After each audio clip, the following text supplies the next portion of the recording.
Okay, it is 6:06, and I'm going to call the meeting of the Fairfield Bicycle and Pedestrian Committee to order. It is October 19th, 2023. We'll do a roll call of the committee members.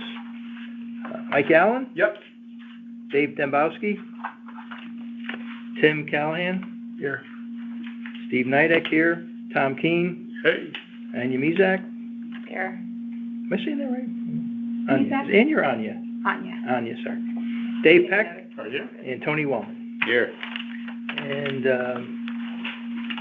as you're aware, we do have one vacancy. It was recent, right? Yeah, like a month ago. Okay, so the first order of business is to approve the minutes from the September 21st, 2023 meeting. And I do want to, before we even do that, thank Anya for doing an excellent job. Yep. Impressive. Much better than Tony. Much better. Much better than anybody that I've seen so far. Motion to approve? You found your niche. Second. Okay, Mike has the motion to approve. Tim seconds. Any changes, comments, adjustments regarding the minutes that anybody would like to discuss or make? Okay, seeing none, we'll take a vote. All in favor, say aye. Aye. Opposed? No opposed, so it's passed unanimously.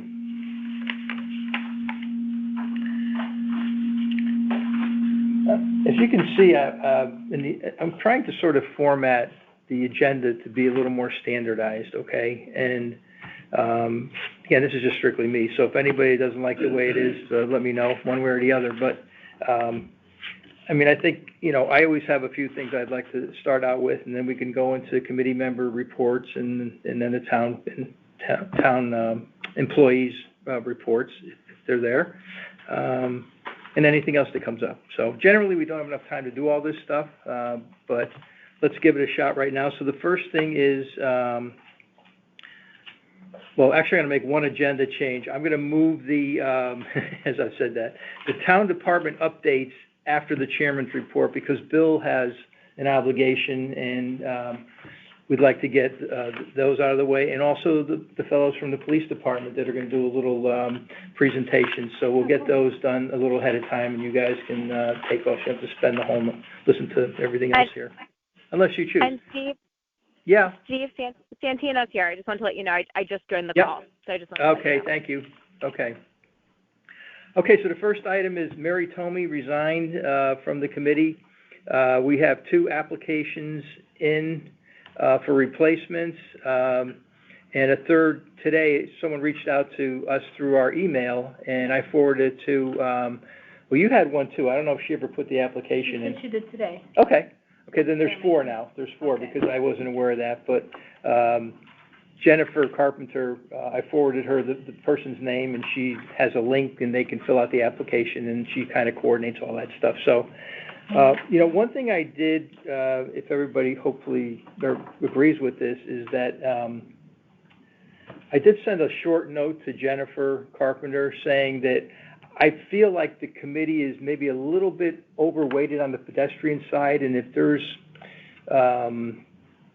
an opportunity to bring in someone that is more a bicycle oriented, because we are a bicycle and pedestrian committee. We're not just one or the other, and we all have our passions for one or the other, in some cases both, or a little of both, and one, a lot of the other. But so I did make that comment to her, and I think that's try to keep a little balance in the group here and not be too much, because we have been very heavily pedestrian, driven mostly by me, to be honest. But going forward, I want to incorporate certainly more bicycle stuff in here. And I think a lot of the pedestrian stuff being highlighted a lot was just because it was October Pedestrian Safety Month, and it seems like it's a once-a-year thing for an opportunity to kind of get some stuff done positively. So I get the impression from old posts and social media and so on that it was originally more heavily bicycle. Yes, totally. I was going to say about really? 7 years ago, yeah. I would say 80% of the people. Yeah. Oh, really? I didn't know that. Yeah. I mean, that was yin and yang, I guess, but on my part. But so yeah, you're right. You should be balanced. It's better that way. Can I add to that as far Sure. as considering applications? So totally respect being able to weigh bike and pedestrian. Just want to highlight I'm now the only woman on the committee. Good point. so something to consider. I'm also, I think, the only or maybe one of the only people with young kids, and we talked about how much we want to prioritize kids.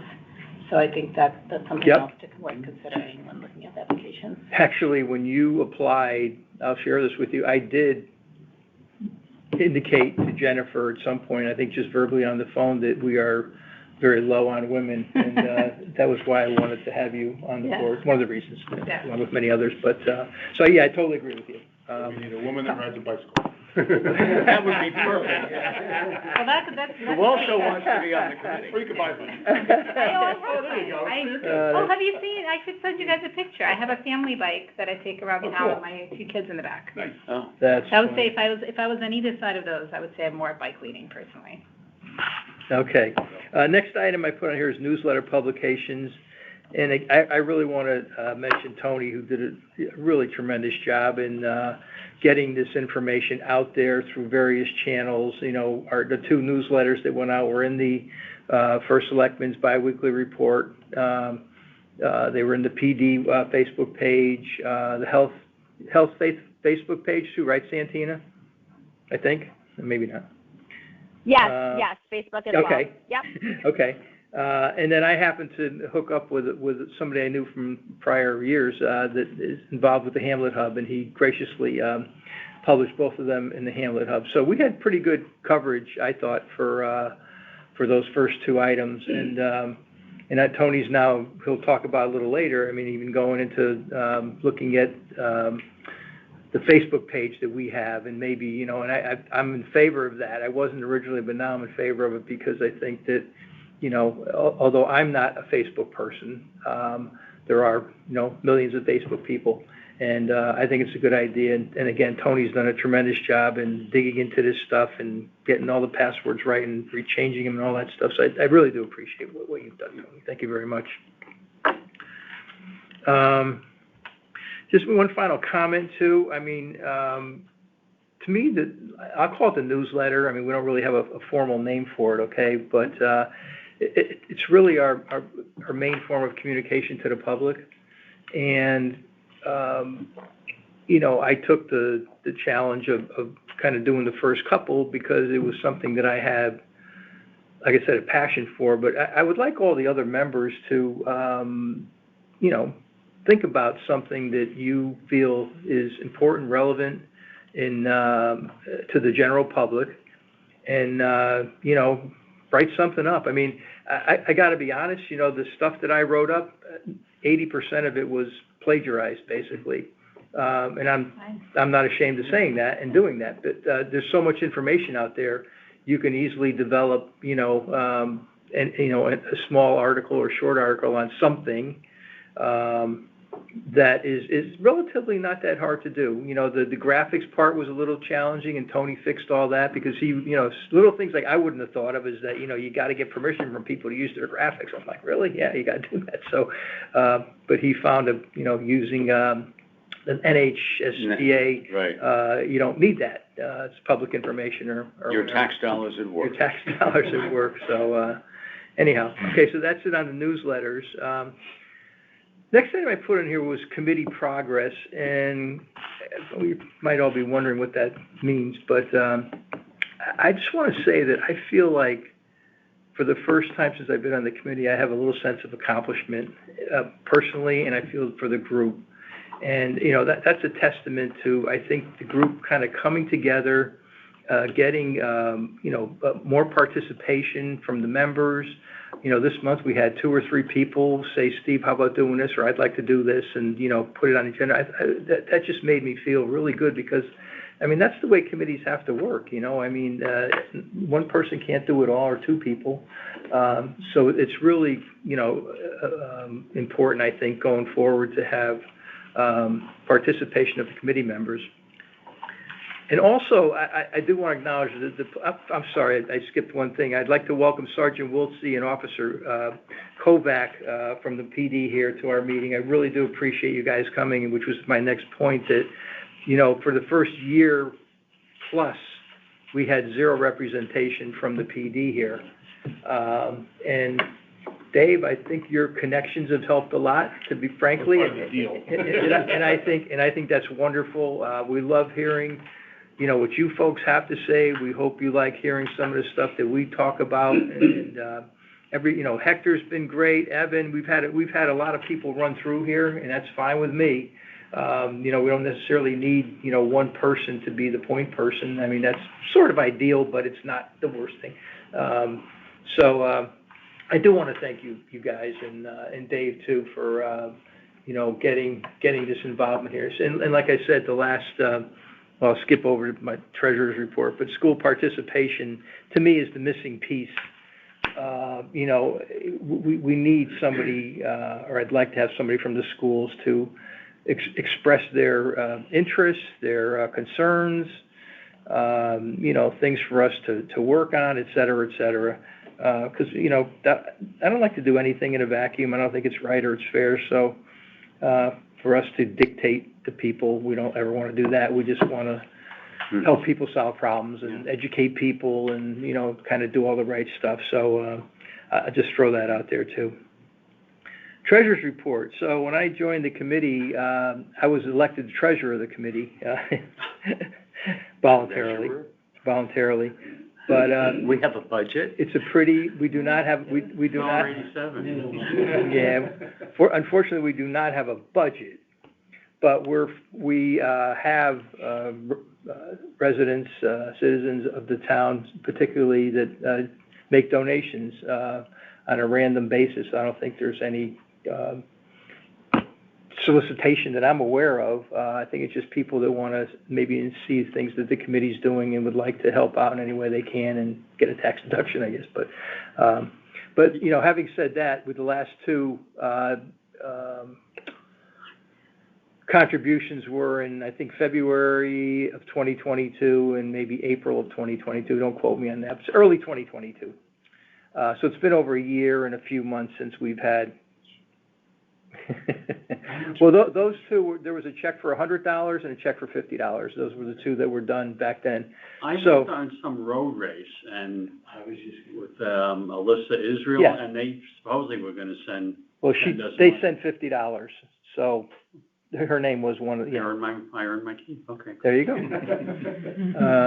Alyssa's a nice person. But anyhow, as of right now, we have $692.20, and I'm looking for ideas on what we can do with that money.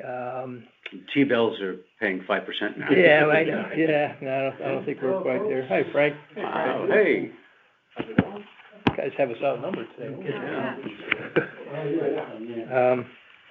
But anyhow, I'm looking for ideas, and you know, I mean, I'll use the word tchotchke. I mean, that's certainly, you know, something. Let's pick a relatively easy one. It's probably a little late in the game, but maybe buy the little like light sticks for kids for safety on Halloween and distribute them, that type of thing. Okay, bike things. You know, we have some things in the past that were done like that. Any promotional stuff. If we ever wanted to put together some type of distribution on a flyer, let's say. Again, we don't have a ton of money, but we have money that's just sort of sitting there. And if anybody has an idea that you think, hey, why don't we spend, you know, whatever, a couple $100 on this and make a banner for World Remembrance Day and, you know, and put it outside of town hall, whatever. You know, I mean, my guess is the committee probably That's a good idea. participated either with the health department or otherwise in certain public events before. Yes. And the money went into those sorts of things, displays. Yeah. As I recall, also money had gone into paying for things like, we had little door hangers that could explain all the bike routes in town. Yeah, that's my point. Some handout type of thing, something educational handout. There was a banner, I think, that we put on a table and we did the bike rodeo. Well, we still have There is a table banner. Yeah, okay. Yeah. But maybe, you know, We have it here. maybe the opportunity when Mike kind of ran the bicycle rodeo. Thank you. What month was that? Was that May. April? May. Yeah. There was probably an opportunity there to maybe do a little something on that side. However, we were very fortunate that the hospital donated, I'm going to say, 10 big boxes of bicycle helmets. So we had a nice giveaway at that point in time, and there's probably half of them left still, right? I don't know, they went back, whoever from the hospital. Oh, they took them back? Yeah. Okay, all right. But I don't wanna manage the inventory anyway. They'll Yeah. just reuse them at the next event. Yeah, okay, that's cool. And this last year, even though it rained, I think we gave away, 40, 35, Were 40. they Oh, it was for at least. loaning out, or were they No, to give No, to they, the public? you fit the kid, Mike did a great job of, fitting the straps on the kids and everything, and we had, like sort of 3 different sizes, not certainly all the colors the girls wanted, there were not a lot of pink ones, and that was a high demand, but. We managed to get one. Huh? Oh, you did? Yeah, Oh, we got okay, but they were, I think those were just like in the small size, for example, just to pick, so I don't remember exactly, but anyhow, so if you folks would, noodle around something. Do we have control over that? Those Yes. funds? I mean, say somebody made a significant donation, we control it, or does it have to go through any other bodies? I think significant, let's just say the person said, I would like this to go to, I think we have an obligation to accommodate that. But if it's just a general one, we don't have to have any authority, other than the group here, to spend that money, in my Keep a opinion. record of it, obviously. And certainly keep a record of it, and the town keeps a record, they have a separate bank account,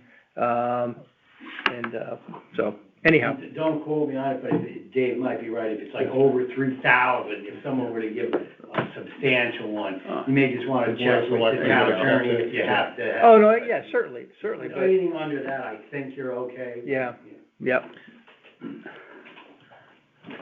I don't know, maybe there's, yeah, oh, great, cool. Got a picture from the, rodeo. Did you get a release from the kid's parents? Yeah. My name's Tony Wellman, and I'm here to get the helmet. Yeah, so again, I think that there's, maybe there's even some type of opportunity to, I'll say fundraise, for lack of a better term, for something. I know funding That we for various projects in the past, Santina, if you're still there, can talk to various grant writing that's been gone on in the past that's paid for more, higher ticket items. Yeah. And that's been a source of funding for things we've wanted to do. Oh, for sure. Santina, is that right? Yeah. So the health department, we paid for the pedestrian bracelets, so like it lights up for pedestrians, the bike reflectors, the bike hangers, like little things like that. I also just bought some more promotional stuff that I'll talk about in my report.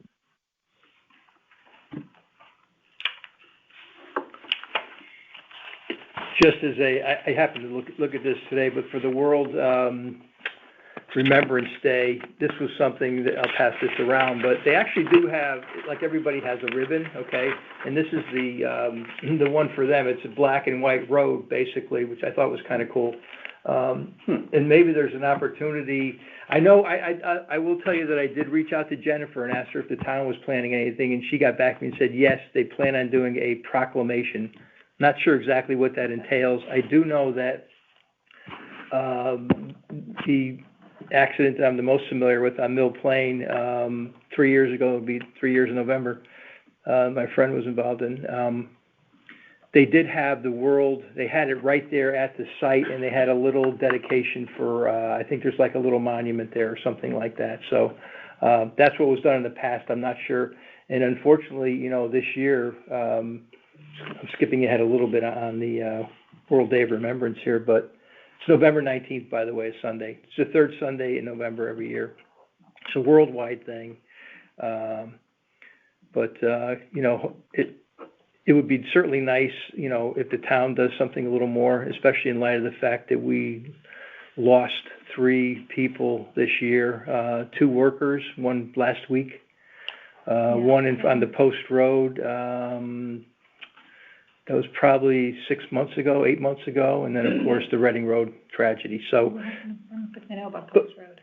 What is the official name of the Day of Remembrance? World Day of Remembrance, and it does go by WDR, it kind of is the, For acronym. people that lost their lives in traffic. Well, no, it's actually, I just wrote down a few, Okay. it's actually, for road traffic. For road traffic victims, okay. Victims, right, okay. Thank you. And then it says also emergency crews, PD, and EMT. So it's, I'd like to make sure that, which I will do, get in touch with Jennifer, who's very good, by the way. She's so responsive.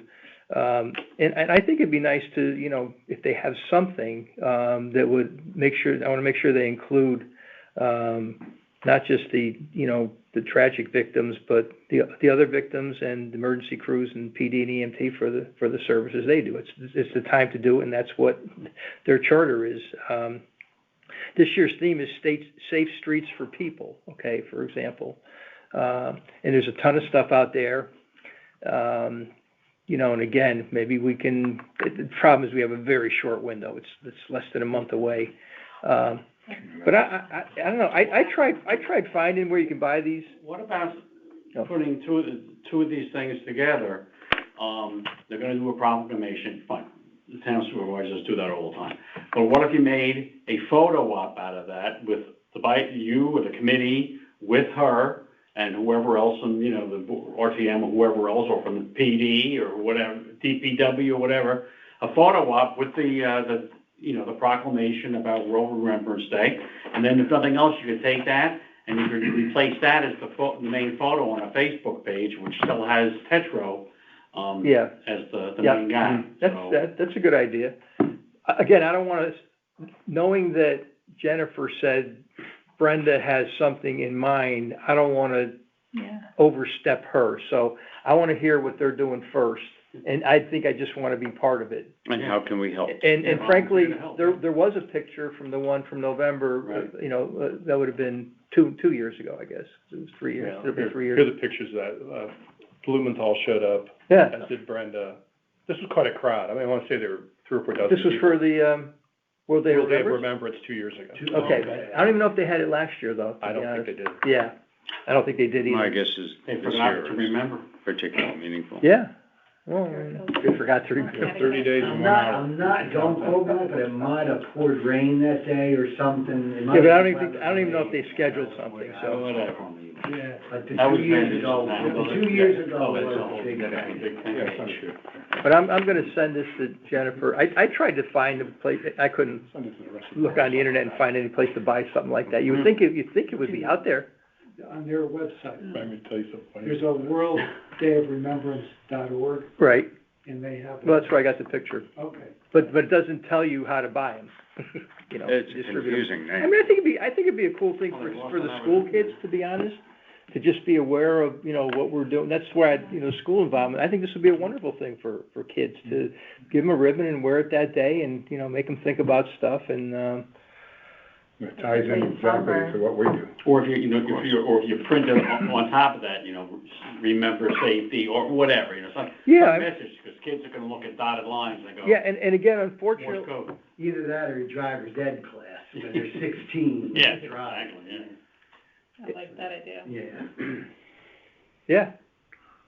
Yeah, when you pass driver's ed, you get one of these, and it's, whatever, I mean, it makes you think, you know what I mean, and, actually, there was a little, so this is what is in Australia, but, they did a little thing here, and it says, safe road use messages to share, turn off your mobile phone before driving, adapt your speech environment, et cetera, et cetera. But they did like a one-pager and had the sort of the ribbon as the logo. I thought that was kind of cool, and talks about a safe system approach, aims for a road network that protects road users and prevents crashes that result in death, serious injury. A lot of like generic basic stuff, but also it's like anything else. I think the more you reinforce this stuff, at some point it clicks a little bit, so, or a lot. So anyhow, It's important to get the Department of Education involved with this committee. Mm-hmm. yeah. Ties in. Yeah, I think this one ties in nicely. I really do. The world. So again, I want to see what Brenda. I will make the suggestion that the schools, and I will make a suggestion if there's any way they can get the ribbons. I'll do that tomorrow. And if not, they don't. But I understand it. And like I said, unfortunately, our time window is very short on this. It's less than a month away, so not a lot may happen. But certainly at the proclamation, See what the town is doing already. We'll find out what they have planned. And then Yeah. If we can help some. Yep. I just wanted, sorry. No, go ahead. I just wanted to add, Hartford is planning a pretty big event. Yes, for that. If I anyone- did hear that too. Yeah, I'm planning to go up there myself. I can't remember, somebody from Fairfield was involved in the planning, but I can't remember exactly who it is. I could follow up. And afterwards, there's also a few of us who are just interested in road safety issues, getting drinks. So if anyone plans to be in Hartford, let me know, I'll also send you the information. And that is on the 19th? Yeah. Yeah, It's- okay. It's in Hartford. Yep. Immediately after the World Remembrance Day events. Yeah, if you look, anyone's interested, if you go on the website, they're like, they show which towns participate, and Hartford is listed as the only town in Connecticut that sort of officially does something, whatever that might be. But yeah, it'd be very cool to see what they do, maybe. Yeah, there'll be You a could few be our people. reporter. Sure, yeah, and if anyone wants to join, it is open to everyone, but I'm happy to report back. Great. Okay, I skipped over one item here. So with Tony's, efforts and stuff, we reopened up or are looking at emails that may come in from residents. We didn't do anything. I didn't do anything for 6 months. I didn't know how to get at it, whatever. Fortunately, there were not a lot. To do some untangling. Yeah, Tony, and clean up and all that good stuff. But we did get one that I shared with you folks about North Benson Road. Her name is Monica Murphy. And, when I got this in, the thought that I had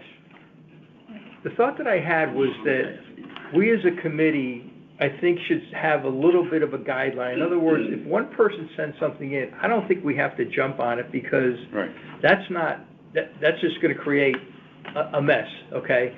So I'd be looking for some ideas on, how we can sort of vet these things. I know Bill got involved, because I first thing I did was I sent the Bill, I says, Bill, do you recollect any reports of this situation in the past? And he said no.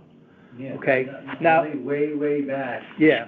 There was a parking, Dave, you might have been chief then, where people were parking across from the university. Yeah, the kids, the prep kids were. Yeah, because that was an issue, but this was the first time we ever heard of it. Yeah, but again, I don't think we need to jump. Just one mom, so. Yeah. But on the other hand, I don't want to ignore it, okay? No. I'd like to, in fact, I'm gonna get back to her and sort of say something along those lines, but also say, have you reached out to Fairfield University? I mean, your kid's a student there. That's the first. I think she said she didn't get any. And they were unresponsive. Yeah, the safety officer or something. So, my guess is we should have at least some standard information as to what a citizen should do if they want something done on the streets. What does the town want them to do? What are the contact points? Okay, and pass that on, and then also offer say we're also available if you wish to contact us further, but this is the first and second steps you should do. That's if you're actually- interested in doing these things. That is all on the brand-new PD website, the matrix of what you do. And Okay. how you ask for help and where it goes, Okay. and I think Yeah, they'll. it's the same one. You probably made it. With the chief, with Is the new town website or the PD. police department's Oh, yeah, the page? link, yeah. Okay. I mean, Well, maybe, the thing is, all those kids who live all those houses there with the red mailboxes, I get it. Yeah. At first they said, it makes, some sense, but are those kids really all gonna walk up the hill to cross at one particular place? Yeah. No. No way. So my guess is one of our most useful things can be to be a conduit of people who want to get things done with the town. correct. Not necessarily to be the problem solver for each and every one of them, but at least to Exactly. get the ball rolling Yep. in the way the town functions. Yep. And then if it's not happening for them, then they can come back to us and say, no Yeah. one's listening to us. Yeah. I'm not getting any responses, and then maybe we can follow up. I mean, even, like I said, I will reach out to her and I will ask her, her interaction with Fairfield University, and it said, can you give me a contact? I mean, I'd be willing to reach out to them and say, we have a complaint from a mother of a student, safety issue. Are you guys aware of it? Just see what they say. I mean, Well, she doesn't say that she talked to Fairfield Youth, she asked if we've talked to Fairfield. No, she said somebody called. Yeah, she reached out to the safety did. officer. And yeah, you do have a Probably the safety, director of security. yes. Yeah.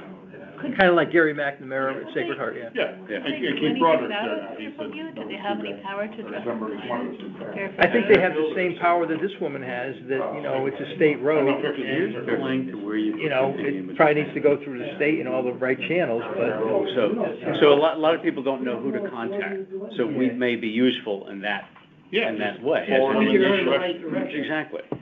It should be a standard There's a thing. page that's Park linked. Avenue years ago as Sacred Heart grew. I Mhm. mean, you were part of that. I think it was a fatality that kind of prompted, the university paid for that crosswalk. Didn't they? Or was that good? Yeah, no, the university Right, did it. exactly. Yeah, ironically, Yeah, it now needs a replacement, and so. we're right, but that was working a with the big deal, yeah, university, I figured kid got killed up there. Yeah. But that should be like a standard tool in our thing. You know, here's a link to where you need Exactly. to go on the town website to Exactly. initiate blah, blah, blah, blah, blah, and, you know, we're happy to keep us informed of where, you know, where you are. We're like, you know, like he said, we're not problem solvers, but We have no authority to do anything. Which port did you want to go? FPDCT.com, right? Yeah, our job is strictly as expediters in a sense, yeah, you well, know. here, But our job is also to not do nothing. Yeah, no, I'm saying, we have a standard thing. Here's your first step. Here's the link to And if you don't get the anywhere. website, and it'll, you know, like, give us a heads up. Tom, I like if you don't hear your idea. That's what I meant by expediter. Yeah, absolutely, absolutely. Would you like to give a crack on something that we could make standardized? Sure. Maybe we could review it next meeting? Sure. That's great, thank you so much. Well, we'll reply to her before that. Oh, yeah, no, I'll reply to her, yeah. Okay, takes care of my, report. Any questions from anybody? If not, like I said, we're gonna move the town department updates up next.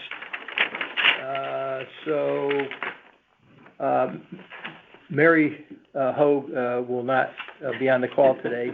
Aw, I need Early to or hear. not. And I actually, as you can see, you can verify this, I did move her up, Anya, I did move her up in the first place, because Tom said, Oh, you you know, just so said you it, can't yeah. put her last. So anyhow, we were gonna do that if she participated, but going forward, we can correct that. So, Santina, can you, share with us any, updates on stuff that you're doing? Yeah, so I just wanted to let everyone know, our grant officially closed out, so this was the continuation of the sidewalk on South Pine Creek. We spent, probably about $15,300 or something along those lines. I can send an exact amount, tomorrow, I just don't have it, with me. So we were just under budget a little bit. And then I realized in my budget I had put in $1,000 for printed materials, educational materials, and so I went and I purchased 600 little packets. They have stickers for the kids. I was thinking for the bike rodeo. So there are stickers that say like bike safety, I wear my helmet, and then it's a coloring book. And it also comes with crayons, and it's all about like bike safety and the importance of wearing a helmet. So I can send you guys like a link for that. So Mike, my thought was, you know, I think it'd be great to distribute those at the bike rodeo.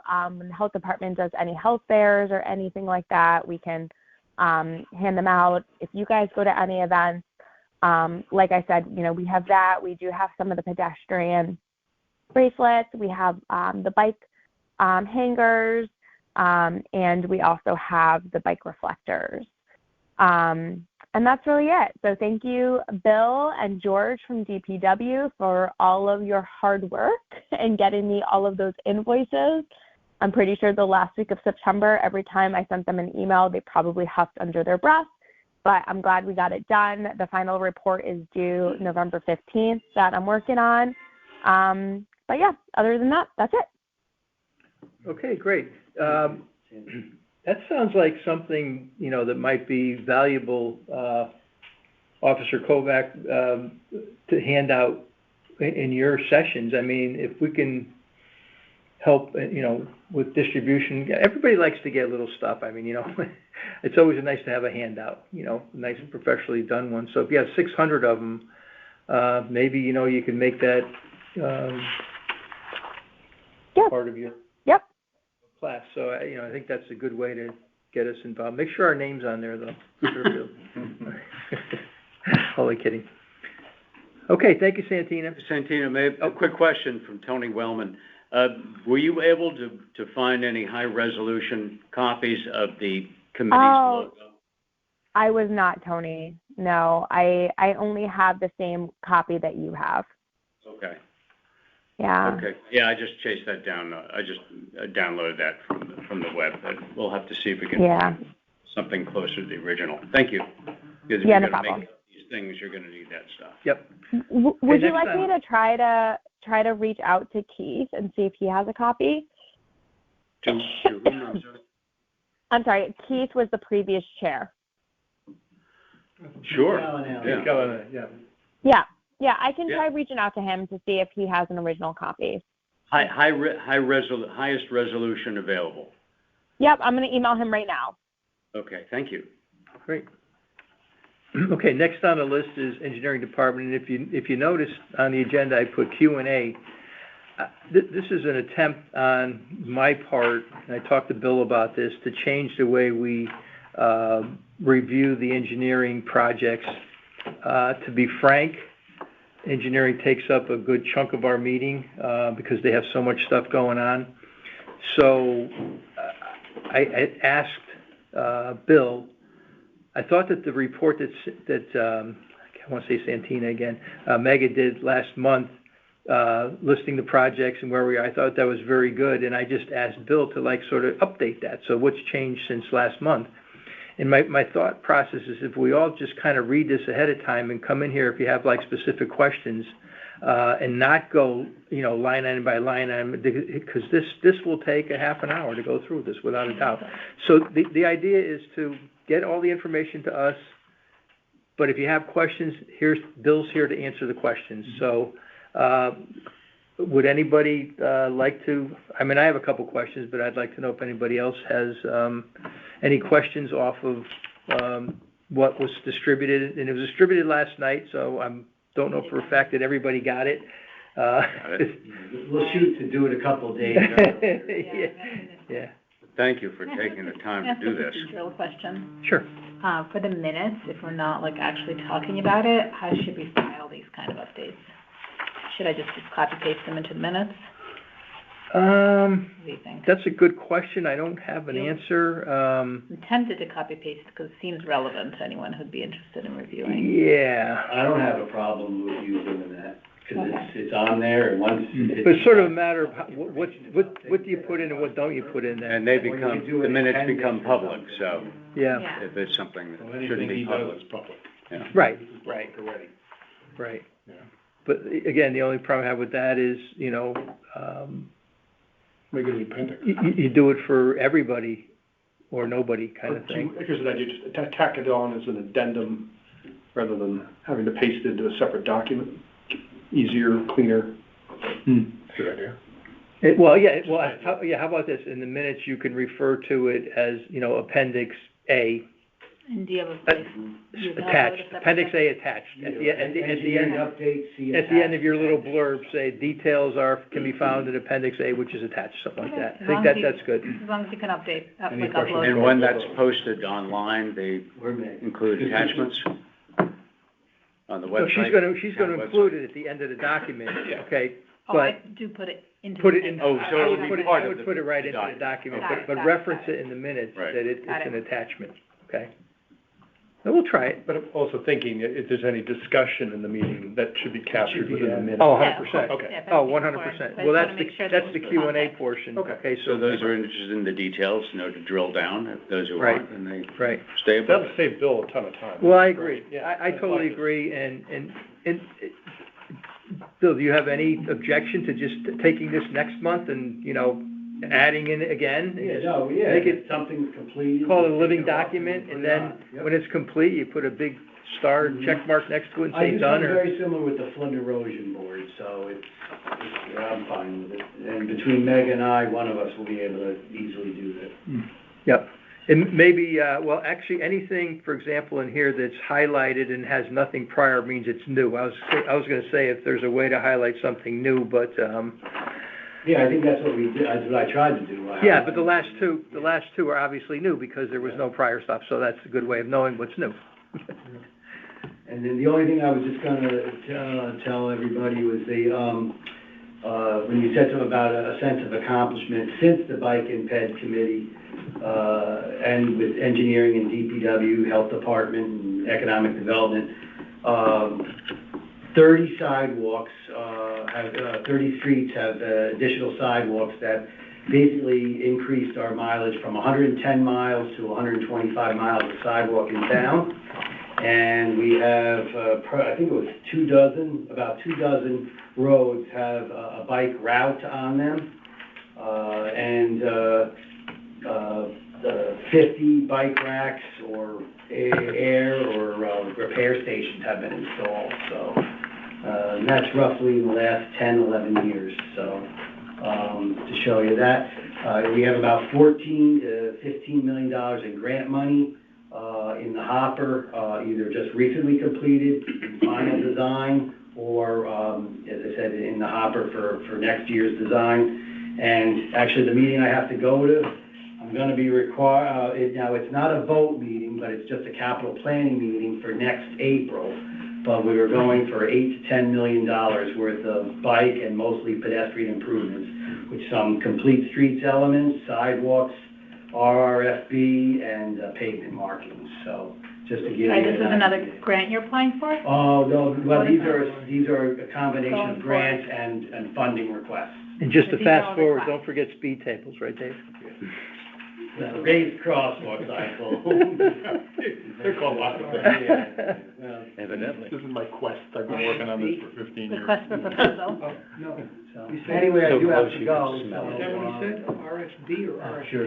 RFP, I believe. Yeah, I got a couple of minutes maybe. Yeah. Bill, just, I do have a question. You know, my traffic calming draft that I did 3 or 4 or 5 months ago has gone nowhere, and I'm really insistent that that becomes part of the master plan. I think that is so important, and I'm not sure why it's hung up with the police and first selectman's office review, okay? And I'm actually gonna write to the selectmen, the board of selectmen, and say how important we as a group feel this is, and that the traffic calming, just the concept of traffic calming, and to have something in the master plan. You know, the statement's made that it's like our master plan, but when we want to put something in, it's not that easy. You know, and I'm not sure You know, the only thing I could say is, I mean, it's out there, I've given them, I asked it for comments. The only thing I could say is, with the police chief, outside of a 5-minute, we were at a meeting, and same thing with Brenda. I haven't seen them either in like a month now. Yeah. Well, I think I'm gonna write a note, you know, to her, if everybody on the committee agrees, to say that we feel this is important and we'd like some sort of, we want it in the master plan. If you want to make changes to the draft that was submitted, that's fine. We'll look at, you know, changes you want to make, but let's get it in there. I mean, you know, the master plan was supposedly approved in March, but it really wasn't. It doesn't have final approval. Well, we highlighted that we were waiting for bike and ped committee comments, your comments. Which I did, but I did that. We have included it Right. on our latest Right. edition. Right. We're just waiting for their feedback, to be honest with you. Yeah, and again, the traffic calming, I think, is very important. You know, Brenda asked us, you know, 3 things that we want to focus on, and, you know, I think, to me, that's at the top of the list of, you know, something we want to focus on for the next 12 This is the months. one you're talking about, right? Yeah. Because there's no mention of us on the cover. It was on the update. The original one had their. Because Yeah. it says updated and reviewed by engineering, police, Office of Right. Economic Development. Right. And First Select. And that's the one from the spring, right? Yeah, March. Yeah, because. But I sent like corrections, nothing major, just little adjustments and stuff in there. Yeah, oh, there you have it right there, okay. So, and those, I went through and those are all in there, so I'm fine with that. Again, you know, At some point, we'll present an updated version, probably over the winter would be my guess. We would have all the comments and, any comments with that traffic calming page that you mentioned. Yep. If they're good with it, putting it in, I'll put it in. Yep, okay. Oh, yeah, Anya, yeah? Yes, I had a little bit of a broken record, because I feel like I bring up the same question, but, Villa, I'm excited that we're slowing down speeds. I'm still concerned that with those changes, there's no room for cyclists. So I'd love to, before this starts getting implemented, to see where the bikes are supposed to go with ECUs per design. There is enough room for them. We've looked at the Stanford Complete Streets, New Britain, and they have the same thing. Whenever you do a bulb out, the cyclist basically has to, go into the main lane. Here, if you have a median, the cars will go around, but we've made sure there's at least 3 or 4. Now, we couldn't do 5 feet, because if we did 5 feet and a 10-foot lane, then you have the same width, so we'd have to take property or do something. So there's gonna be like a marked shoulder at least? Yeah, Fog? yeah. So there will be fog Yeah, lines it will be, 3 or 4 feet? yeah, it would be for that, cyclists. or the other option, we could narrow it down from, say, 5 to 3, or we could break the line and put a Charo right where the island.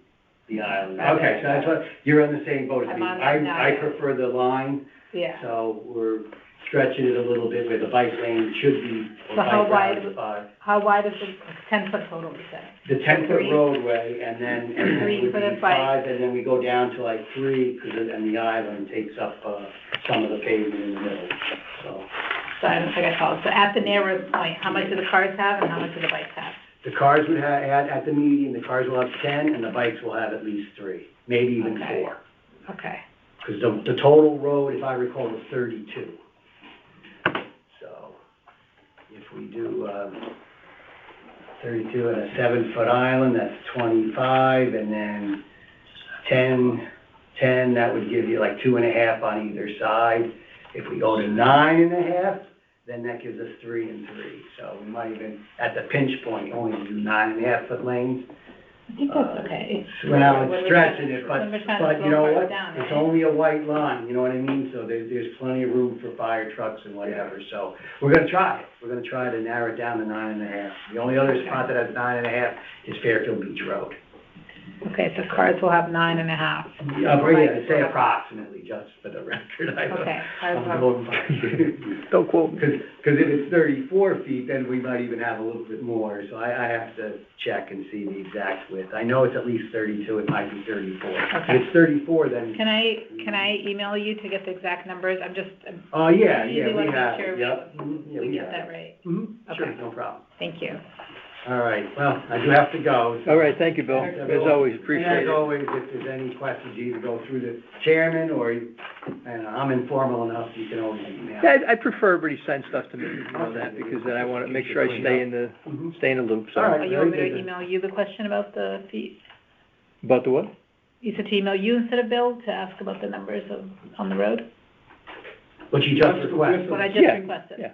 To send it to you instead of Bill? Well, we've already sort of done it. I mean, I'm thinking more of something that comes Anything up new. that new, that we're Oh, not, okay. that hasn't been All right, raised then that's the way before. we'll do it. Good. Yeah, This way it's yeah. consistent. Yep. Okay. Thank you, everyone. Thank All right, Good luck. thanks, Bill. Sorry, I'm missing the police, I wanted to see that. That's all right. Yeah. Take care. You can listen to the recording. That's right. Listen to it over the weekend. All right, so, Jim and Ed, first of all, Ed, are you an SRO by any chance? I am. Okay, so you're, and can you just educate me on how many SROs there are in the town and? I'll do that. Okay. Start Then I'll by telling just- us what an SRO So, is. I'm Sergeant Jim Wiltsey. I've been Student with the town Resource for Officer. Thank you. 24 years. I've been in charge of the school safety division for almost 3 years now. We have 17 public schools in town that we cover, including 2 private schools and a whole bunch of private schools like the Goddard School, Country Day, the 2 main high schools, Prep and Notre Dame, we also cover. The public school system has 9,773 kids enrolled as of last week. I only know that because I had to put a proposal there, so I did my homework. And we have 4 school safety officers, and then 2 SROs, school resource officers, that are stationed at Ludlow and Ward High School. Their offices are at Ludlow and Ward. And then we have 4, as one of the 4, and they have an office at Tomlinson Middle School, Walter Fitzgerald, Ludlow, which is where Ed's stationed out of Ludlow Middle School, and then Officer Klobowski's up at Fairfield Woods. My 4 my 4 school safety officers do what's called a SHAPE class, which is something that Eddie Wyatt, who's now our deputy chief, designed years ago to kind of take the old DARE program say no to drugs, and implement all the other things that should be covered at the 4th and 5th grade level. Bullying, internet safety, again, they touch on drug safety, stranger danger, things like that, and then I'm going to toss it off to him, because he is the one that goes around and teaches all these classes to all the 5th graders. Yeah, so I've been, with the department for 25 years now, and, You don't look that old. yeah, and, it's my Jobs age you. my 8th year working in the schools as with the school safety unit. And so we have this program called SHAPE. And as you can see on the front cover, it stands for Safety, Health, and a Positive Environment. It consists of, right now, we do a 5th grade program where we have 5 classes. We do one on decision making, one on bullying, one on internet safety, one on drugs and alcohol, and one on stress. And then in 6th grade, they get 2 classes. One is bullying and one is internet safety. What we're going to go over is in the 5th grade program, we touch on decision making, like I said, and then we're able to touch on bicycles and bike safety. And the way, if you go to the second page, the way we do it is part of the program, we'll talk, everything, the whole basis of the SHAPE program is good decision making and talking about risks and consequences and things of that nature. And so by doing that as the overall guidance of the program, we're then able to touch on different subjects, whether it may be bullying, internet safety, drugs and alcohol, and making good decisions. So it's about making good decisions in life in general. So in lesson 1, if you go to page 2, we get to a section. The kids have workbooks that they follow along in, but these are the slides that they'll see. And we give them their problem of the day. They normally ride the bus to school every day. Today all their friends are riding their bikes to school and want you to join them. What do you do? Okay. So then if you go to the next one, that's what's called our SHAPE decision-making model. So not only does it stand for safety, health, and a positive environment, but we use this model throughout the whole program. And we take the SHAPE acronym and they go through it, making their decision using this. So the first thing we tell them to do is stop and think, because they need to stop to take the time to make a good decision. Have they discovered the problem? Now they have to go through and figure out what is the problem. So going back to our scenario, what's the problem if they just ride the bike to school today?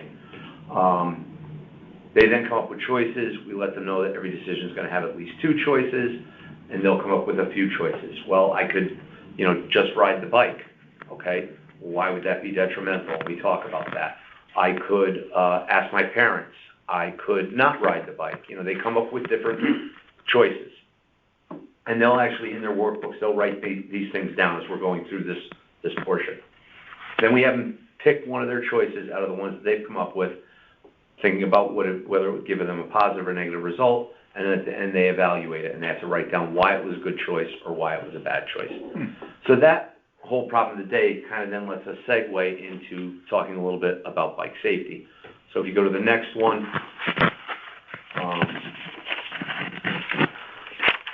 we let the kids know about wearing the helmet. We talk about why it's important. We talk about the law for it. I'm going to interrupt you because this came up at the bike rodeo. What is the law? Is there an age, like under certain age you have to wear? It's under 12. That you have to wear, it's mandatory. Yeah, it's law. Right. The issue with the law is there's no enforcement that's able to be taken. Right. So it's basically wear your helmet. If they don't wear their helmet, wear your helmet. It's not like we can charge the parent or something like that. Does that apply to scooters too? It's a good question. Very good question, yeah. There's more scooters running around. I know. Yeah. It's definitely an evolving thing. Yeah, it's a totally different animal, but you're right, there's more scooters, and Good question. When I was a kid, I'd want a scooter instead of a bike. Then we talk about sidewalks, crosswalks, which direction they ride on their bikes. Advising them, the safest way to get across the street is, yes, there's a crosswalk there, but you should really get off the bike and walk the bike across the crosswalk. It's safer for you. God forbid you fall or something like that. Same with crossing streets. We know all the kids use the sidewalks, and we know that technically they should be riding the bike on the side of the road. So the advice I always give is the sidewalk is clear, you can ride on the sidewalk. But if a pedestrian is there, who has the right of way? And they all pretty much know, and if they don't, that's what we're advising them. Then we talk about different stop signs, traffic lights, what they need to do when they approach those, because, you know, we all see it, kids on bikes and they just blow through stop signs or blow through stoplights. So we talk to them about that. We talk to them again about pedestrians having the right of way, even though they're on a bike. Kind of advise them about while they're not technically a car, they have to follow the rules of the road that a car would follow.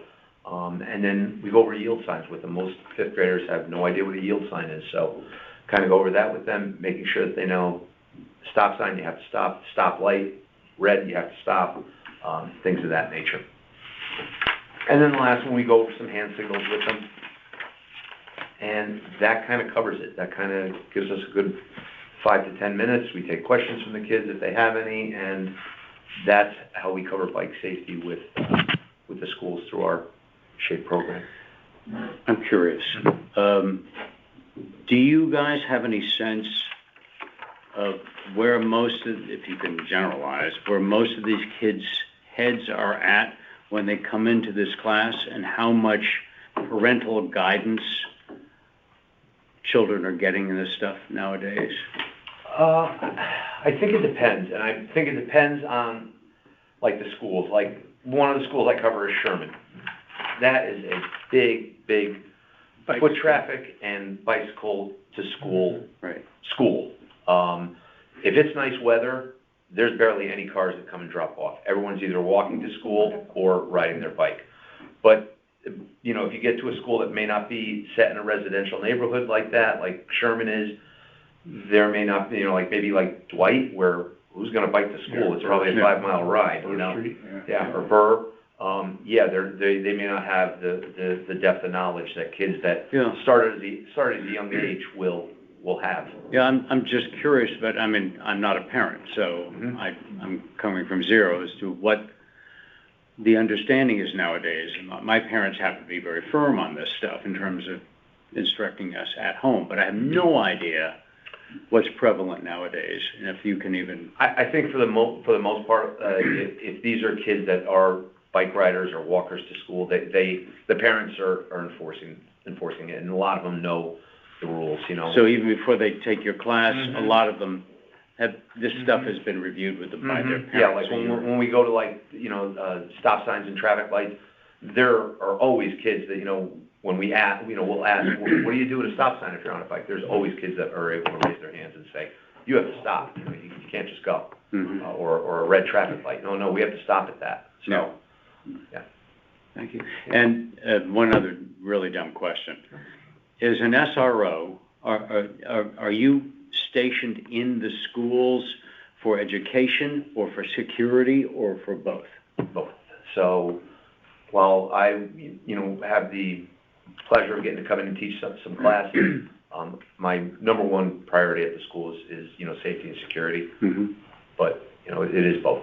Okay. We go around and teach all of the faculty and staff members, actually Officer Kovac and Officer Klabowski do what's called a run, hike, fight model, and we teach all the new incoming teachers to the faculty to get them ready to do the 4 lockdown drills that we do with all the schools, and we walk them through the correct procedure on lockdown drills, whether it's the worst case scenario or there's a gas leak out in front of Sherman School and they have to go in secure school mode. We go through that whole process with all the schools in town, including the private schools.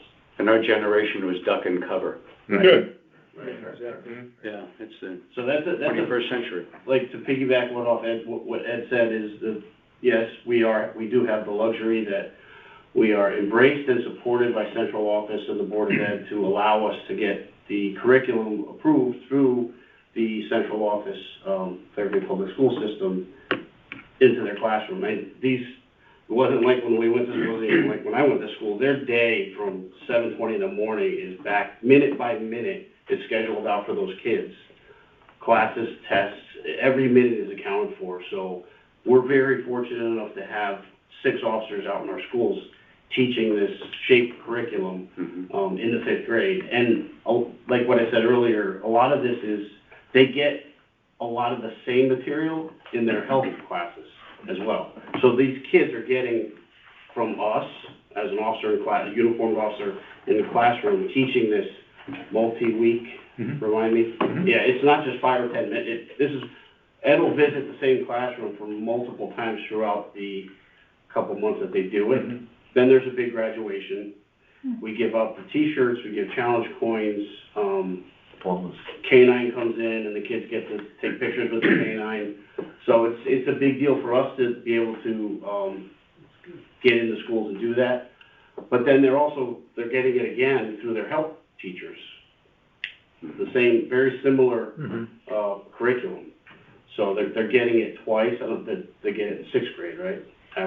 Yeah, 6th grade, they do a bullying class and an internet safety class, 6th grade. How many cycles do you get to do during the year? Like first half of the year, second half of the year? Or? So for the 5th grade, it's a 5 lesson program. So, you know, we give them, like right now, Officer Kowalski and Officer Clark are teaching at their schools that they're assigned to this part of the year, and then after the Christmas break, Officer Bennett and I will go in and teach this program to the elementary schools that we're assigned to. Oh, okay. What grade did you say it starts with? In 5th grade and 6th grade, we do the SHAPE program. So you said 4th and 5th, did I mishear you? I wrote down 4th and 5th. Okay, it's 5th and 6th. 5th and 6th. Okay, well, that's the only question I have is, you know, are the health people instructing, I mean, a 5th grader is how old, roughly 11 years old? 11, 12 years old. Okay, so, I mean, kids ride bicycles at 8, 9 years old, and to me, it would seem it's more important to educate them than these kids, in a sense. Well, what's being done for the I'll say 4th and 3rd and 4th graders, just to pick a... That would be a Lori Mediati question, the woman that I gave you who's in charge of the health curriculum. In regards to the police department, we're not teaching in the 3rd or 4th or 2nd grade at this point. So you're 5th and 6th only, right? Yeah. Okay. Steve, these guys are in the, you know, right on the ground with this stuff. I'll bet, like Mediati or something like that is a good starting point for finding a contact to attend this committee, and then maybe running that by, yeah, I mean, I don't want to... ahead and saying, this person is interested. Is it okay with you? Yeah. Yeah. Instead of going to the very top and for the reasons you stated. Because you guys work with the education department, so you probably have great leads. Do you have any indirect responsibility to anybody in the school system? Like, you know, they call it dotted line, you know, like, you obviously report to your sergeant or whatever. Do you also have like a sort of a reporting responsibility to Lori? Like, maybe it's Lori, I don't know. No, so like, in my school, for instance, my office was right next to the dean's. So, you know, I'm at the middle school level, so, you know, him and I are like, you know, Tweedledee and Tweedledum. I get so many kids during the day coming up and asking me questions, or asking me like questions that they would ask the dean, or the one question I usually get is, where's the dean? Because we're always like right near each other. But it would probably be the dean and the principal. There's really no other avenues that I go to in the schools. In addition, you were talking about, you know, what you do, 5th grade with the bikes, and then the health department is presumably doing something. Is there anything, talking to these kids, about walking? Because they're all walking in the street, and they're all walking with their back to traffic, and they all have earbuds in, and they're all oblivious to, you know, what else is on the road. They like their parents. Yeah. Well, yeah, you're not kidding. You're not kidding. In the way of our program, this is what we're doing right now. So no, the answer would be no. Anything's better than nothing, but it seems like it could be expanded to, you know, I totally agree, pedestrian, I mean, walking is somewhat intuitive, but also there's a right way and a wrong way, or safe way and unsafe way, is the better way to say it. So, wheels on the right, legs on the left. We got it. See, it simplifies everything, you know, right. Well, go ahead. I had a very short update about my workshops, and I feel like it would bleed into this conversation really well. Go ahead, sure. I know that I'm on the list a little further down, but yeah. I thought this is really pertinent to what you're talking about. So Some or all of you might have heard of Sound Cyclists. They're a Fairfield County group of cyclists. They're usually going far distances and going real You fast. aware? But, Are you aware of Sound Cyclists? You're a big cyclist? so Sound Cyclists is just a cycling group, Fairfield Yeah, County. I've heard of that, I can't remember the context of it. Yeah, they're a group of organized riders rides. that generally go on long rides in spandex. That's it. Okay. But they helped volunteer at the bike bus that I just ran, and so I was talking to somebody from the group, and he was saying, as part of Sound Cyclists, they offer bicycle workshops for kids and adults. He even gave me a handout that they use, and I meant to bring it, and I forgot. So unfortunately, I don't have it with me. Can you scan it in and send it to me? It's like a booklet. Oh, okay. It's not really. Okay. I'll bring it All right. to the next meeting. Okay. Yep. Unfortunately, I was gonna pass it around, but anyway, so, they have a budget, they have staff, and they're basically for free offering whoever wants, to have bicycle workshops. Part of it will probably overlap with some of the things you do, and then, sorry, I said kids and adults, yeah. Part of the material covers what, Ed just talked about, but also they cover things like how do you safely get on a bike, how do you start pedaling. So it was interesting. He talked to me about things that I think are really obvious as somebody who bicycles a lot, but apparently is not obvious to others. Like some people need to be on the seat to start riding, which kind of blows my mind because that seems like a way to fall, but that's apparently something that some people need to Have Joe taught. Biden give the class. I don't know. Really cycling. He fell off a bicycle. That was kind of a famous thing they did about in the past year. Oh, really? He was just sort of stopped in place. He went like. I've done that with. He fell over. I've done that with Anyhow, nothing. clip pedals on. I don't know if Yeah, you yeah. Those things are. It's a good excuse. Yeah, that was my excuse, but I was like, I'm terrible. I do not wear them anymore. Anyway, why I thought it might lead into some of what you're doing, what I'd love to kind of, so ultimately what I'd like out of this meeting or the next meeting is I'd love for somebody to volunteer to work with Sound Cyclists to find the right place for them to bring these workshops to Fairfield. But now backing up a little bit, all the steps that will get us there is I'd love to have a conversation about who might be the right audience for us to provide these workshops to, whether that's children, whether that's those young children that may not be getting the information Ed just covered with us, whether it's something the town can just provide down the town green for any adults who might be apprehensive about starting to bike on the streets and might want a little tutorial both about safety and about bike riding in general. And so I'm curious to hear from the group, what your kind of reactions are to us helping facilitate this, with the Sound Cyclists, who again are offering this for free, their expertise, they have their own budgets and everything. So anyway, I'm curious to hear from the group who you think the appropriate audience would be, who do you think needs a little help on bike safety? I think and how this we links can back do that. into how I started out the conversation today, that, individual committee members, if you have a passion for something like that, I mean, it's something that needs to be one person, okay? Coordinating it, getting involved, reporting back, we may decide we don't want to do it or do it a different way, or it doesn't matter, but it's somebody to gather the information at the very least. So if nobody currently wants to take that on, the new person, I'm going to put it on their plate. No, Just a comment. And nobody sits in that chair. Yeah, that's right. Probably not the schools, because I did that just once. said, getting into their day is so regimented and full, and you would be one of probably 50 groups that are trying to get in there.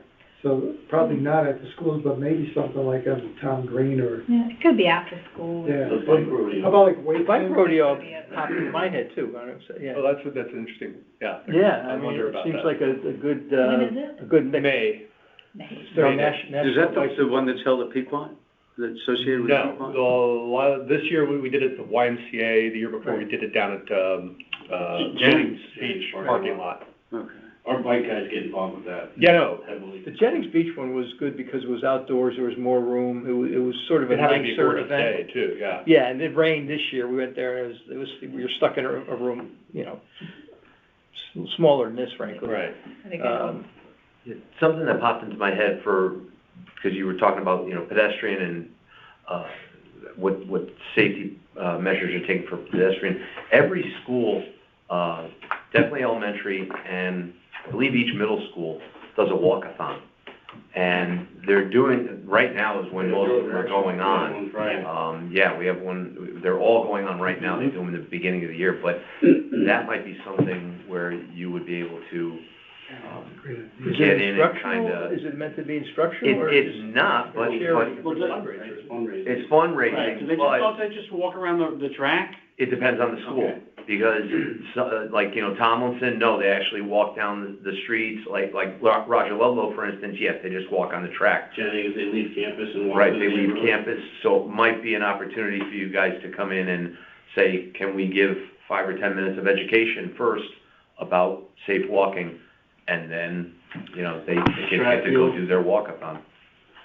Stratfield, Stratfield just did a bike. Okay, Mike, take care, Mike, yep. Yeah, depending on the school, if it's a heavy, bike community, Sherman does one, which it was at Stratfield, they do a bike to school event where kids are encouraged to bike to school that day, so that might be another opportunity for you guys to kind of jump in.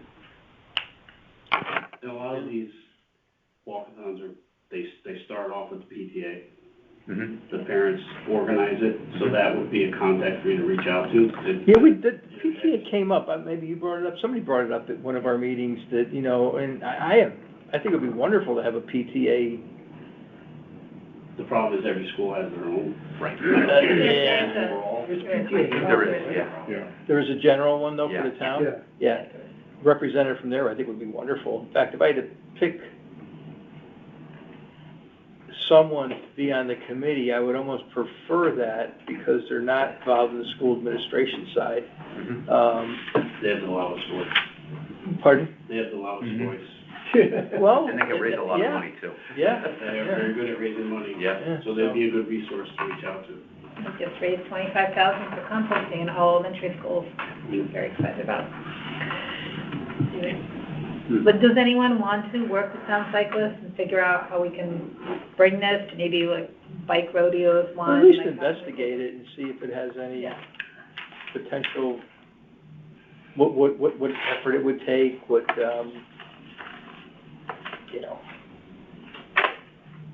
No interest. actual fact-finding. Not for me right now. I think it's great, though. Okay. I'll give it some thought, but I don't wanna commit right now. Yeah, you're not committing to organizing Yeah, it, but at least yeah. the talk, I can put you in touch. Yeah. with I the- mean, Mike had to leave, but, before we asked the question, he left, but, there's a chance he might, maybe. You asked for the sale too late. Yeah. You got- When we get the new customer woman left. bicyclist, she'll be in charge of that. Yeah. One final question on the interview, are you willing to, investigate the sound cyclist program for the town? But, well, look, I appreciate you bringing stuff up like that. There's so much stuff out there. That's one of the things you kind of have to wrap your head around. The organizations that do stuff related to this, and they're all good, and they're all, but you can't do all of them. You gotta kind of vet out the ones that you get the most benefit from, and. The brochure that they gave you, does that explain what they wanna do, or? It's the content of the workshop. Yeah. Is there a If you're website? interested in look at it. Yeah. There's a website, sounds They like. have a website, I don't know, they do have a website for sure. I don't know if they have any information there on Why it. don't you send everything to Steve and then forward it and I'll look If at you it. have anything, yeah, if you can give me any information. That looks like a nice picture right there. Is that the Yeah, website? that's their website, I'm seeing if they Okay. have any information on there. I mean, they're on it, they have money, they have. Are they out of Fairfield or just Fairfield County? Fairfield They're County. officially Fairfield County, although there's a lot of Yeah. people in Fairfield. It seemed to be more down county. Have you ever heard of The them? contact that I have Yeah. is Newtown. I get their email every week. They publish a list of rides, and a lot of them go out of like Southport, Buchanan, Westport. They're the guys that go to my brother's store in Southport and just want them to fill their water bottles. Oh, yeah. They don't wanna buy anything. Use the bathroom. Yeah. Could you fill this bottle? You gotta buy one. Yeah, really. Just kidding. Okay. All right, why don't we move on here? So we'll get to the committee member reports, so that's your sort of report, Yeah, right? that was Sound cyclist workshops I have on here. Why don't we go with, Tim, a quick update on the Park Avenue Sure. bike lanes? Okay. You're all set Just with did those? Yes, thank you, guys, I really appreciate it, thank you so much. Thank you, guys. Eddie, you're always my favorite. That goes way back. Here's my card. Oh, thank you so much, yep, I great. used to polish my name on the side of the building. Thank you. I think I have a picture. See you later. That's funny. Right, so to give the new members a little background on this, back in August of '22, the City of Bridgeport Planning Department approached the town of Fairfield and Sacred Heart University, and they were focusing on bicycle infrastructure on Upper Park Avenue. So starting from the intersection of Park, Jefferson, Old Town Road, and then heading down to Jackman Avenue and Fairfield Westfield Avenue in Bridgeport, where it used to be 3030 Park. Now it's, Yep. I forget the name of it. And there was one meeting during the summer, and then it kind of died out. There was definitely interest. The Gary McNamara, the public safety guy at Sacred Heart, did send out an email saying they were very interested in doing something. So I volunteered to kind of follow this project for our group, and periodically I email Kathy Fletcher, who's the contact person at the City of Bridgeport. They've moved in a different direction, and they've actually put some bike lanes in different parts of the city. There's some downtown on Broad Street, and then up on the east side going up towards Beardsley Park. And you know, I keep bugging her because I just think that this would be just a phenomenal project for the town of Fairfield. So that if there was, and they were talking about protected bike lanes. So Park Avenue is very wide up there. And I mean, it'd be great for the university because they have parking problems. So if they get kids on bikes, it would definitely help them out. And going down Park Avenue, their health sciences building is where the Old Town Community Center was. Next to the Green Church. 4000, Right. yeah, that new building. And their exercise science kids are there, so you think, well, you know, they're probably the most logical people to ride bikes. And unfortunately, it's kind of been put on the back burner. You know, I just keep thinking that it would serve so many purposes. We would get to see whether or not building protected bike lanes in town of Fairfield is something that people want. You know, because we're sitting here and certainly, I ride a bike a lot, and I think it would be a great thing, but I'm one person. And obviously, it's not that important because it hasn't happened. So, what is a building protected bike lane? A protected bike lane. So, separated, I think I can actually show you. Oh, building a protected, okay. Yeah. I'm sorry. So, I'm sorry. With rubber bollards or Jersey Bears. I was just down in DC, they're all over the place. So that's, the one on the right is a protected bike lane. Yeah. So see, it's separated from the street. Oh, okay. These are buffers. There's a grassy median in that case. Yes, so riding a bike, you feel a little safer. You're kind of protected from what's going on out in the road. And then in Fairfield, we have some of these. We do not have an actual striped bike lane. However, we do have the fog lanes, like on Mill Plain Road is a good example. So this area here is used a lot by cyclists, although it's not technically a bike lane. So, you know, I was very enthusiastic about this project. Unfortunately, Bridgeport has put it on the shelf for now, and my most recent contact with Kathy Fletcher, she said that they're looking at doing a complete and safe streets project in the city, and then out of that will come protected bike lanes in part of the town.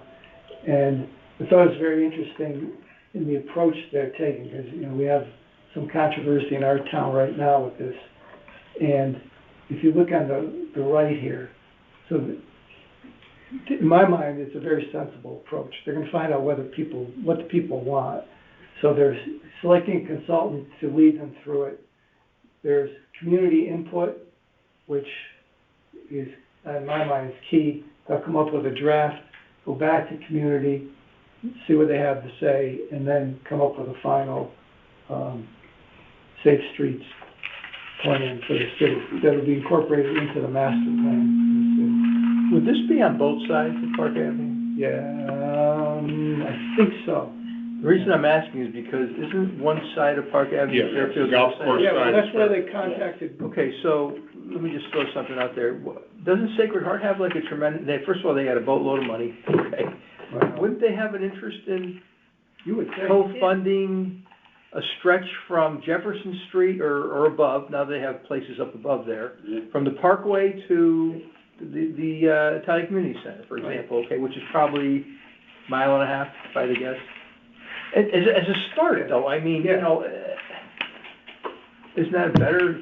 You know, I hate to be cynical, but if we have to wait for the city of Bridgeport to get, we're years and years. But actually, We're years I agree with you, that I worked there at one point in my life, and it's pretty dysfunctional. But they're putting bike lanes on their streets. Over So by they are. Tomlin's and Tomlin's. Yeah, Hot on dog. Noble Avenue. If Yeah, you go up Noble. Noble Avenue from, where it intersects Huntington Road, all the way up to the park. Is that a pet project of someone in influence? Yeah, it's part of the Housatonic River Valley Trail, so they got some outside money to do Yeah. it. It's not their It's money. probably fun. But somebody must be championing that Yes. in town hall. Their planning department. Yeah, pushing it. okay. Okay, we're running late on time here. We just, That's it, okay. where they are. All right, if there's any way you can pursue with Sacred Heart, I don't know, that's, to me, that Well, seems like a yeah, good path to actually, try to go I do down. have a contact at Sacred Heart.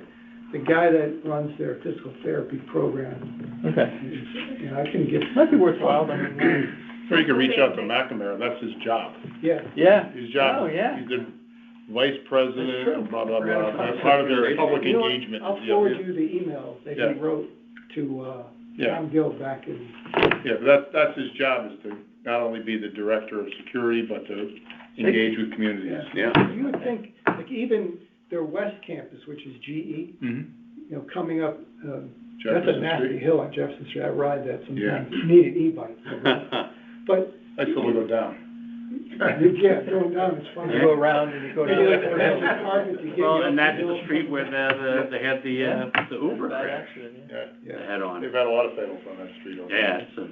Okay, all right, Okay. thanks, So that's Dan. your update. We just have to, Dave, can you just give us a quick, I hate to cut you off, and we could continue this Sure, next I month for killed a sure, printer but. cartridge and now you're short. Just kidding. Yeah, I would just like to, on behalf of this committee, if I could give you a little history. I'm Yep. talking about speed tables, speed humps, in particular speed tables. Yep. Pretty much every community, neighboring community endorses them and has a process for asking for them. I mean, I spent like 15 minutes and I was able to pull up New Canaan. New Canaan has a whole process for asking for speed hump. This is South Central, this is more Center State. Newtown, there's a procedure for you to ask for one. Norwalk, there's a procedure for you to ask for one. Bridgeport, speaking of Bridgeport, they're doing a program. They did it a couple years ago, but it's just the beginning. 3 locations where they have St. Mary's. St. Mary's is one of them. Yeah. That's listed right here. Wilton, they have a very, very specific policy for asking for speed humps. Westport, same thing. They're traffic authority. Money in Westport. Yep, they're all over the place. And my daughter lives in Hamden, so I'm in Hamden all the time with my grandkids. They have them, and they have a very nice, simple policy on how to ask for speed humps and how to get them approved. The Office of Legislative Research did a paper on speed humps.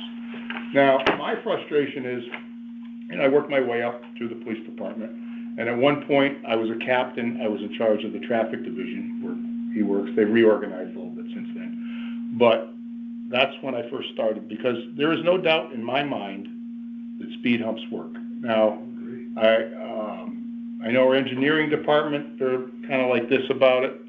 I originally proposed them when I was a captain. I was shot down, told them, basic outright, we don't do speed humps. The opposing factors in our town were Public Works Department, in particular Scott Bartlett, who was in charge of the roads at the time, said it's a big problem for plows and so forth, which is doesn't seem to be a problem in any other town. That road block is Well, gone. Yeah. We have But different you're snow. talking about, they're not like those speed No, this is a bumps. table, it's a Yeah, table. so it's not that. Yeah. It's not raised. Yeah, and It's raised like yeah. Slightly, very slightly. Yeah, very, Like yeah, an inch or it's two. enough to slow you down, and you can use it for Yeah. raised crosswalks and all Right. kinds. If you go down the street to New Haven Airport, Well, That go they out have the them same all. areas by the sea. Right, Yeah. James right. Boulevard. Yeah, those are tables, Yeah, they're fine. So, I started back then, was told outright, fire department, little bit of opposition, public works, most of the opposition, and this has been ingrained in the police commission now for the last 25 years. Whenever anyone asks for a speed hump, their immediate response is, we don't do speed humps. Now, I worked my way up to a position where I thought I had more authority as the chief. Had one of my captains do an extensive study of all of the neighboring communities and the feedback and how it was received by the communities and so forth. All positive, some negative aspects, but for the most part positive, and they work. Met the resistance from Public Works. Not very costly, I might add too, in my opinion. Yeah, right, they're not. I mean, to do it right, well, speed hump, a good one with, on 2-lane streets, about $15,000, which, Really? yeah. All depends on. How much do a couple of accidents Yeah. on those streets So anyway, cost? Oh, yeah. so I was met with so much opposition, you know, and this was towards the end of my tenure where I was about ready to retire and I just kind of gave up on it.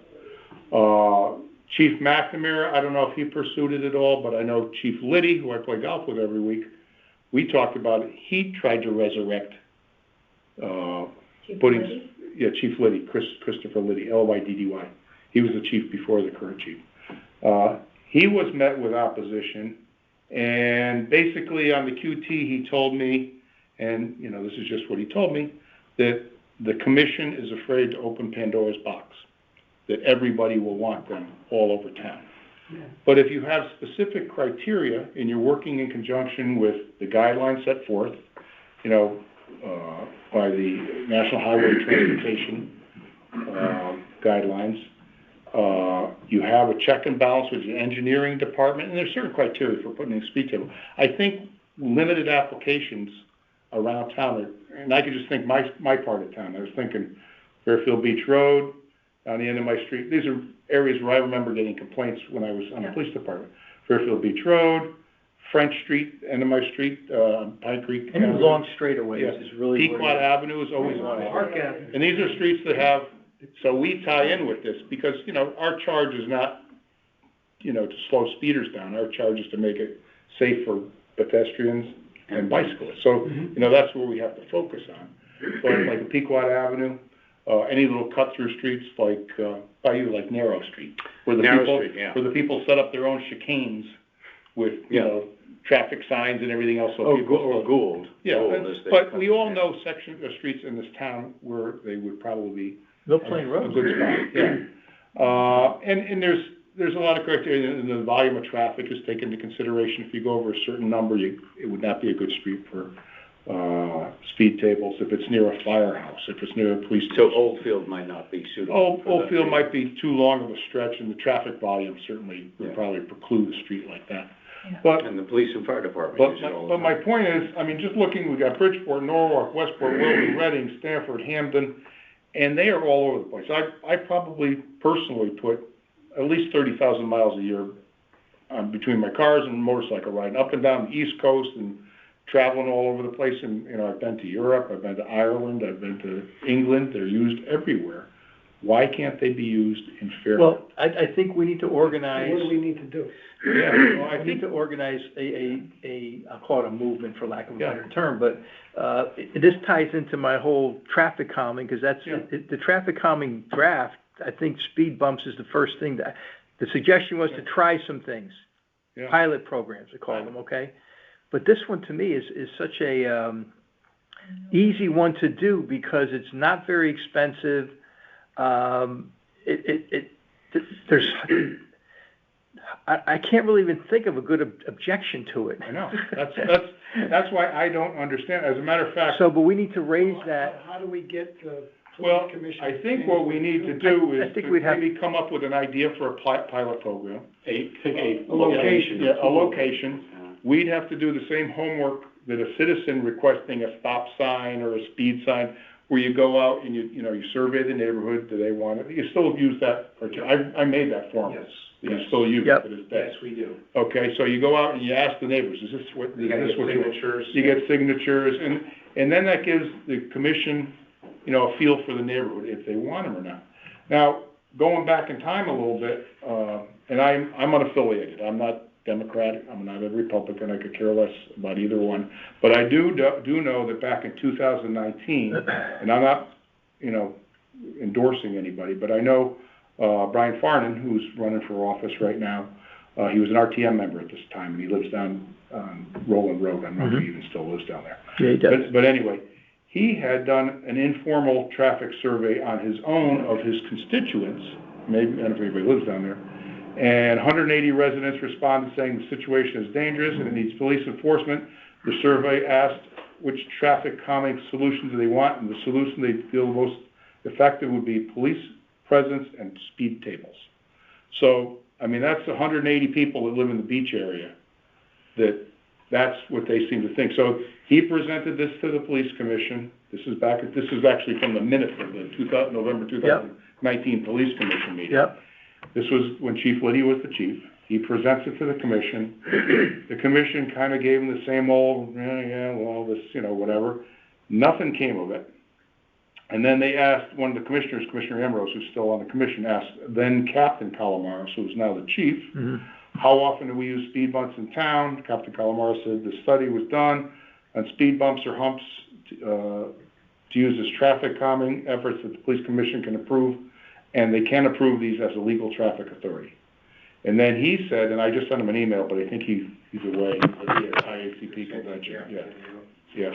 I asked him, because he references, he said that they did a study back then in 2009, or 2019, and there was some mixed feelings, but he can get a copy of the study for the commission. So even though it's, 5 and 4-year-old study, I'd like to see what that study has to say, and I haven't talked to him about it to see what his personal feelings are, but I just don't understand the simple no answer. There's nobody that can explain it. Sounds like inertia. Was there any negative input from anywhere like that? I've never gotten anything negative except from the police commission. In the town. And they didn't ever give an answer why though? Or? Public Works said because of snow. That was. Fire department said because of their emergency response, it would slow down responses. But a speed table is unlike a hump. Right. They're designed for large vehicles to cross a little faster than a speed hump. And, basically they have to slow down a little bit and then they continue. Why it would be such a big problem in the town of Fairfield when it's not in all of these other neighboring communities? Now, currently Chief McCarthy is our fire chief. I understand from former Chief Liddy, that he was opposed. Big opponent, yeah. Yep. But he comes from, where he was the former chief in Westport, where they have them, and Norwalk, where they have them. And they still have them. Yeah. And, the emergency apparatus seems to get around those towns pretty well to this day. So I just don't understand. So I think what we need to do, my personal opinion, and it's obviously the committee's decision, is if we think this is a good thing, pick a target location where we would think that they would be good and they would meet the criteria. And I have some pretty good criteria that I could share with people. Westport actually has the best. They have it spelled right out, and this is their policy, evaluation of locations, actually schematics on the size of the speed tables and everything. And I firmly believe that we don't need to reinvent the wheel. 100%. And as someone who wrote policy for the police department for many years, that's why you have associations. So, I'd write out to the Connecticut Chiefs of Police Association, hey, Fairfield's thinking about speed humps. Anybody have any policies they could share? And we'd take whatever they sent us and we'd kind of turn it into our own. Because these are all public documents, so it's not like we're plagiarizing anybody's anything. And this is already a public document. So I'm wondering if maybe, and I think, this gets back to the traffic calming, for the master plan. I don't have it in front of me, but I'm pretty sure I put in there that we should do pilot programs. And I think if we present this as, look, we want to try one, okay? there's no reason why we can't try one, okay? Because worst case is, you go in there and you chop up the asphalt and you make it go away and you're back to where you were. That's worst case, okay? So, the first select woman asked us for 3 projects. Yep. This is one of them. Oh, this is definitely one of them, for sure. Well, and you got a town management that talks about how they're bringing all new management things to the forefront. I mean, that's management, And if this you is look, school 101. But Dave, I think Because we always used to do it this way, is not an acceptable Oh, answer. you had nailed it. individuals that didn't Because want they, it. I understand that. turning That's- it down they because poo-pooed it's it. being They were presented powerful in the enough. abstract. And some of them are in Come out trial with right the now. specifics. Or jail. right, and we say, as, the Fairfield Bicycle Yeah. Pedestrian Committee, we endorse, and we fill out the application as if. This as is if how were a you do resident. it. And, looking this over today, and this is the first time I saw this, because Bill referenced it in his, information that he gave us. This is the new matrix for Right. requesting anything in town. I don't know if anybody got a chance to look at it. Where's that But available? This is on the Fairfield, What would the heading for that be? So, it's, scrolling it's, down. I forget. Request for service, It's under Request for or questions and answers. Okay. I think it's on the police commissioner website, but anyway, and I know we wanna go, but if you look at the matrix here, it's like the preliminary analysis, blah, blah, blah, but you get the plan development. It's been kinda codified here, we're part of the process. It says, review with the police commission members, the bike and pedestrian committee, and the Connecticut DOT, if applicable. So we're supposed to have some input, according to this document that's now posted on the. We're already step 2. Yeah. We're us. So, yeah, and I don't, I don't want. If we don't pick a state road, we Yeah. don't I have to do step I 3. believe we need to stay in our lane, because by state statute, the police commission is the traffic authority. Right. But having worked with many, many commissions over the years, and I'm not gonna begrudge them anything, they're just lay people like us. There are no traffic engineers, Right. there's some lawyers, there's some, Right. whatever. And it's just a commission made up of townspeople just like us. And they just, and they go out and they do traffic surveys, and it's basically, the people that do the traffic surveys are the people that don't have to work, because they go out during the day. So they'll take the retired people on the commission, and they'll drive around with the police and bill and go look at a request for whatever. So I think if we come out with a recommendation for a location that we think would be good for a traffic calming speed tables and present it that way, I don't know how they could say no if it's a pilot program. But I think the presentation first should go to the Board of Selectmen though, okay? And what I'd like to suggest, Dave, is that I'm willing to draft something, but we can be the co-sponsors of this, if that's okay with you, okay? Because I think you have certainly the most clout of anybody here with the police commission, okay? And, I think if we do it the right way, I have a lot of thoughts going through my head on how I would write this, but we'll send it to the Board of Selectmen and say, and we're willing to appear before the police commission to present And let us. this argument. Know why you're saying no. And maybe base it on, like you said, a pilot program where, let's see. That's why I want to call it, Let's see if it really does. I do want to call it a pilot. Like, you say the complaints of the plows or Yep. whatever. Yep. Well, if you pick a section, Yep. then. Yeah, hey, maybe Right. you were right, Yeah, but I mean, all these other people can't be wrong and we're right. Exactly. You know what I mean? Yeah. So that way, then, you're not forcing them into a corner of making a huge policy change. Right. You're saying, let's try a baby step here. And just adopt this policy.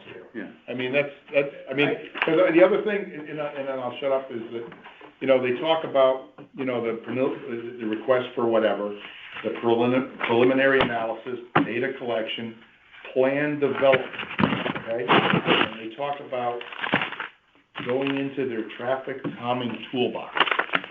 Is our speed tables in the toolbox? They're in every other town's. I don't want to leave them toolbox, here. not ours. I'll leave it for Whatever. Tony needs. Well put. Yes. Good question, Karen, how did this come up just now? Like, why are you bringing this up? Now you have your. Oh, I'm bringing it up because it's on the agenda.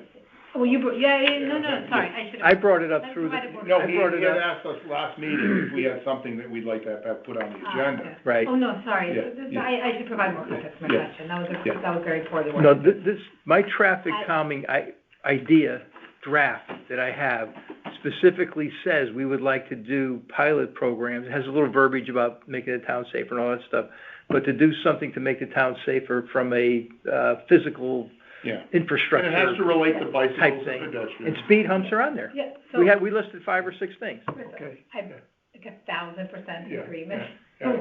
with Mhm. doing speed humps or speed tables. And I'm sorry for my poorly worded question. I only brought it up because, I, along with a few other, Sarah Roy and a few other folks who are really passionate about this stuff, have actually been emailing the police commission for a couple months, asking for an answer about why Fairfield doesn't have this, and can we? Have they given you an answer? No, we got some report back from 2008 that was done Yeah. on like 118 pages. I don't think anyone uses That's, it that's anymore. the smoke. Well, look, That's if it. you attack from different areas, that's always productive, because, you I know, was curious if you knew about those emails, that's all. That's No, why I was- I know nothing. somehow All I connected. know is that I've had frustration. I made captain in 1998. Yeah. And I truly believe, because I'm around town all the time, and I see, Yeah. I kids that grew up in this town, I have grandkids that are here, I'm around, I don't ride a bicycle as much as I should, but I walk and I ride her, and I just see so many spots where it would be ideal. I Yeah. agree. And it would slow people down. What's her name, from the engineering department, mega. Megan. She referenced it a couple of meetings ago, maybe I blurted out something, and she says, oh, no, they don't work because people speed even faster. Yeah, I've heard that. Yeah. I've heard that one was like that. See, that's the problem that we have, is that Scott Bartlett said no. Individuals should not be allowed to poo-poo an idea that we feel is a good idea. Give me a reason other than saying no. I mean, I've sat through so many meetings where people, The neighbors are gonna you know, complain. somebody would make a request for one, and it has to go through the process. Yeah. They can't just automatic. So they'd request it, they'd go out, they'd do their traffic survey, and then the people would come in to make their presentation at the police commission meeting, and they just start off with it. Well, before you get started, we don't do speed humps. We don't do speed. And then the person was shut down before they even got a chance to make their presentation. Yeah.